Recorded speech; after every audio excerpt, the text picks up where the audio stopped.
Hey guys, in this video, I will teach you how to add page numbers along with header on Google Docs. So, the first step is obviously to add a header.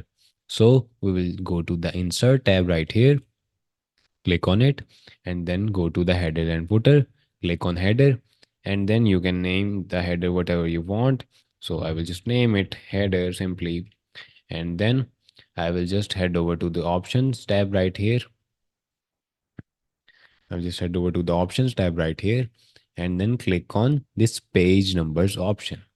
I will just click on this page number options. It is asking me the position of the page number, header, footer, show on first page, start at one. I can either set it to zero as well.